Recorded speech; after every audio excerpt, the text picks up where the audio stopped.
Okay, mambo vipi? Naamini kabisa kwamba tuko vizuri. Karibu tena tuweze kuzungumza mambo kadha yanayoendelea katika mpira wa miguu, na wewe ni miongoni mwa wafuatiliaji wetu wazuri sana.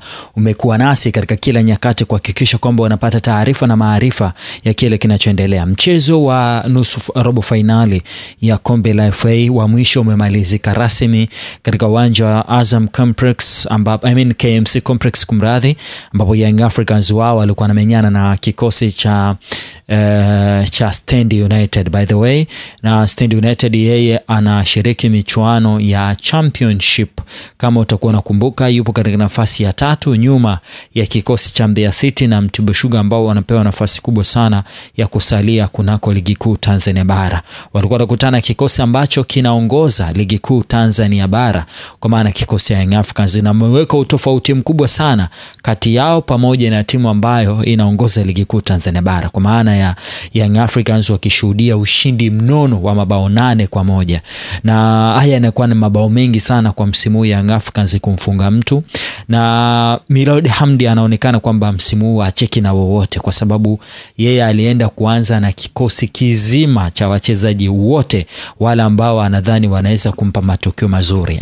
Hakujaribu kuwadharau kwa namna moja ama nyingine kikosi cha Stand kusema bwana labda wanaweza wakawa ni wachezaji ambao ni wadogo. Hapana, aliingia kwa maana ya kwamba kuhakikisha kwamba anapata ushindi thabiti kwenye mchezo huu. Akachukua wachezaji wake wote ambao ni wazuri na kuanza nao, na imeenda kumlipa kwa sababu amepata matokeo mazuri. Unamzungumzia Diala ameanza, Kibwana ameanza, Kibabaga ameanza, Mwamnyeto ameanza, Baka, Abuya, Ikangalombo, Maxim pia, Dube, Aziziki na Chama. Mapema kuna mtu nilikuwa namwambia kwamba kwa namna ambavyo kikosi cha Young Africans jinsi kilivyo ni kwamba timu yoyote ambayo kikosi cha Stand lazima wakacheze kupunguza idadi ya mabao, kwa sababu Young Africans walionekana kwa kiasi kikubwa sana kuhitaji mchezo na walihitaji kwa kiasi kikubwa kudominate mchezo. Nikaambia mtu silaha kubwa ya kikosi ya Young Africans katika mchezo wa leo itakuwa ni kudominate mpira, kukaa na mpira kwa kiasi kikubwa, ndio itakuwa ni silaha yao ya kwanza, na ukweli silaha hiyo ikaenda kulipa.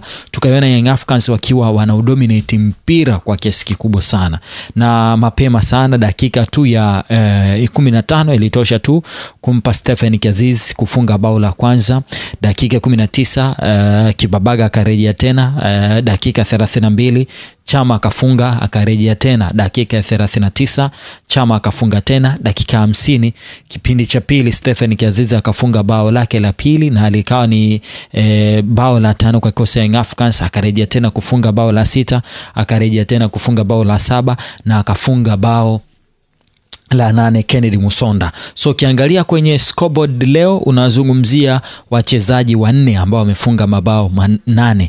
Unamzungumzia Chama aliyefunga mabao 2, Azizikia aliyefunga mabao 4, Kibabage pamoja na Kennedy Musonda ambao wamefunga bao 1.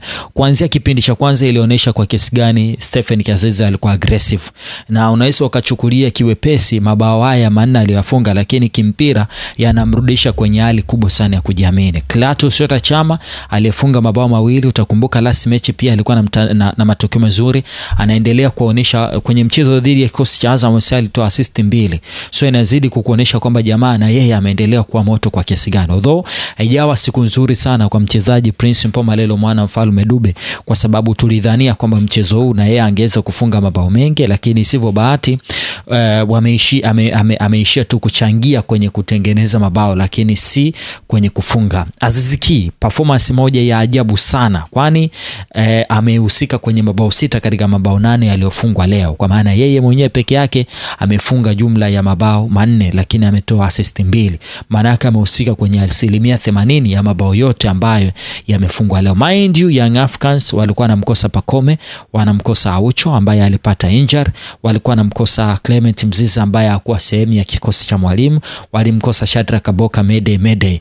Lakini pili tulimuona Ibrahim Baka ambaye alianza katika mchezo wa leo akitolewa mara baada ya kupata injury, na kimsingi imekuwa ni kama imekuwa ni kama kitu ambayo imewastua na Young Africans, kwa sababu ukiangalia ratiba walionayo, michezo ambayo watakuwa nayo pale mbeleni, hawatamani kwa namna yoyote ile kuendelea kushuhudia hizo injuries za mara kwa mara, lakini imekuwa hivyo. Jamaa amepata injury, tunaendelea kusikilizia taarifa kutoka ndani ya kosi ya Young Africans itazungumzaje. Je, jamaa atarejea tena katika kupambana ama hadi apata injury kubwa? Tutasubiri kuona jinsi ambavyo mambo yalivyokuwa.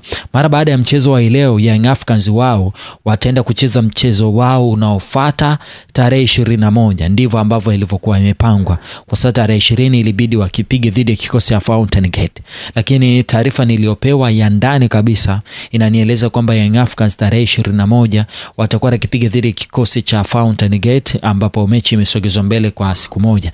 Haijaelezwa kinagaubaga kwa nini mchezo huu umesogezwa mbele, ijapokuwa mpaka sasa hivi kuna michuano ya muungano ambayo inabidi ianze tarehe 21. Simba watakosa kwenye michuano hiyo kwa sababu wana kombe la shirikisho ambao watacheza dhidi ya kikosi cha Stellenbosch. Kwa hiyo kwa hizo siku 7 ambazo kombe la muungano waga lina take place, ndio wakati ambapo Simba watakuwa na shughuli dhidi ya Stellenbosch. So inawezekana tukashuhudia mechi ikisogezwa mbele na Young Africans na wao wakikipiga dhidi ya kikosi cha Fountain Gate. Na Young Africans rasmi sasa watakuwa na menyana na kikosi cha JKT Tanzania katika hatua ya nusu finali, wakati ambapo Simba na wao watakuwa na menyana dhidi ya kikosi cha Singida Big Stars katika mchezo wa nusu finali. Na mwisho siku tunaielekea finali sasa, ambayo hatujajua itaenda kukutanisha nani na nani. JKT Tanzania ni moja kati ya timu ngumu sana ambao tulionayo kwenye ligi kuu Tanzania bara. Ukileta mzaa, uwezekano wao jamaa kukufunga ni mkubwa sana. Ni miongoni mwa timu ambayo ina technical bench bora, kwa maana mwalimu anajua njia sahihi ya kufanya subs, nani atoke na nani aingie, lakini ana muunganiko wa wachezaji wengi sana ambao wanaweza sana kufanya kile kitu tunakiita ulinzi shirikishi. Katika hili hawa jamaa wako vizuri sana na wanahitaji kupewa pongezi kwa sababu wamekuwa kifanya vizuri kwenye ile eneo. Watakuwa kukutana na kikosi cha Young Africans na hopefully hiyo mechi itakuwa ni ngumu sana. Lakini mechi nyingine ambayo itakuwa ni kubwa sana ambayo tunaitarajia itakuwa ni mechi ya Simba dhidi ya kikosi cha Singida Big Stars. Singida wana quality players wengi sana, na Simba pia unaweza kuona kwamba huu msimu ni msimu ambao ameamua kufanya revolution. Kocha wao anasema bado anajenga timu, lakini angalia hapo watu wa nusu finali ya kombe la shirikisho barani Afrika, wako nafasi ya pili kwenye ligi kuu Tanzania bara, wako kwenye kombe la CRDB hatua semifinal. So unaweza kuona ni timu ambayo kwenye huu msimu imejimudu kufika kwenye zile destination, lakini kufika kwenye hiyo hatua ni jambo moja na kubeba kombe hilo ni jambo jingine. Tunatamani kuona jinsi ambavyo haya mambo yatakavyokuwa.